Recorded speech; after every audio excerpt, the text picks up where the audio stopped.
Today we're going to show you 5 techniques that you can use at home to instantly elevate any of your dishes, from the simplest techniques such as how to make the perfect ice cream scoop to more advanced techniques such as using purees and sous-vide. So make sure to watch until the end of this video and you'll soon be a master chef. Our third and fourth technique is going to be a combination of using sous-vides and purees and how to design our purees onto this plate. Now we're going to be combining both of these techniques onto one plate. If you haven't been using these so far, it's time that you start. You know what sous vide is? Just this thing that you put it in and it cooks at an even temperature for a long time. Yeah, so this is a tenderloin, right? We bag this in a crab egg bag, sous vide at 50 degrees because right now it's rare. So how much does a sous vide usually cost? You can get one for like $100. Really? This one's like $300. Okay, that's pretty good for a perfectly cooked meat every time. Yeah. If you want to have the perfect temperature for your steaks, if it's medium rare, medium well, whatever that may be, it can do it in here, right? Awesome. So all we gotta do now is caramelize it. Okay. In the bag, it's been sitting there for about an hour. Yep. We held it at 50, which is right now currently at rare. Okay. So first you want to dab it dry because it ends up being liquid inside after, right? Yeah. So now that it's dry, we're gonna go and sear the steak. So let's talk a little bit more about the sous vide and like why people need it.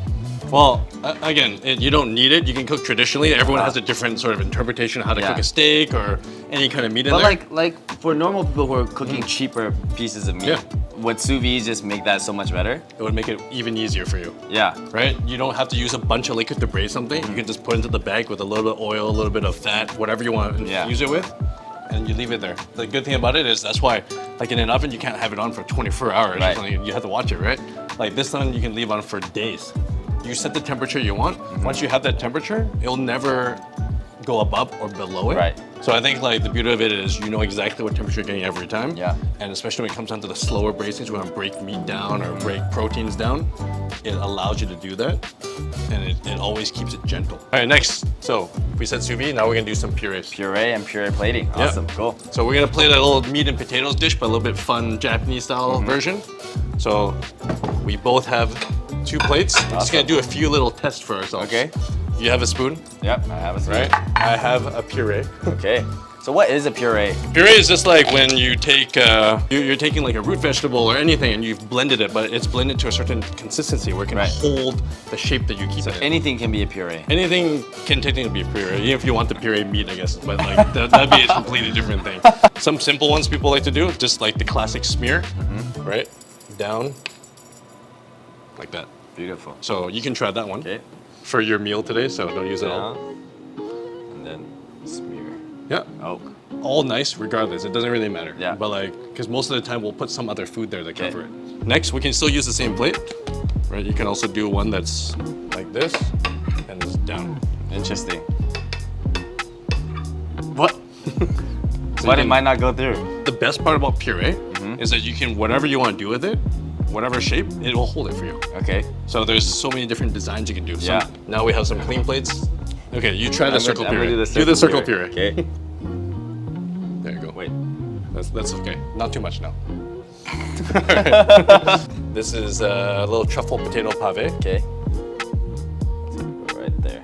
Perfect. We're gonna use a little truffle Kewpie mayonnaise. It's just make sure you constantly have the same amount of pressure. That's good. Mine looks more like a dessert. Just real saucy. Okonomiyaki sauce on there. Okonomiyaki. Some cabbage in the middle. And you got some volume in there. So what's the secret to getting that volume? Spin it. Just do a little spin, and it'll hold it in tight. Okay. Come for a kake and finish with a little bit of nori strips. So right on top. And then this guy. Is this cabbage? What is this? Shredded cabbage. Yeah, this should probably have been bigger. At this point, we can cut the steak. It's a thin steak, so you're not gonna see as much color. Yeah. But beautiful. Okay, so you can plate your steak. Okay. However you think fit.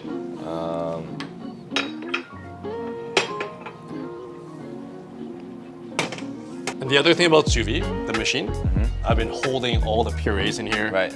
I've been holding our sauce in here. Interesting. So like, once we bring it to a boil or heat it up, we can also just use it as like a bain-marie, like a warmer. Yeah. Yeah. So it does more than just do one thing. Yeah. It does everything. And then the last thing, right now, this is some jus. So what is jus? It's just like a red wine reduction. Okay. Red wine, veal bones. Once you cut something, season the inside. Yeah.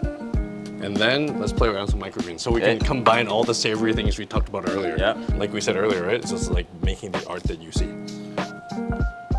Finding the different, like you said, the different heights and different textures that you're looking for. We always need flowers. One second. Okay. We always need flowers.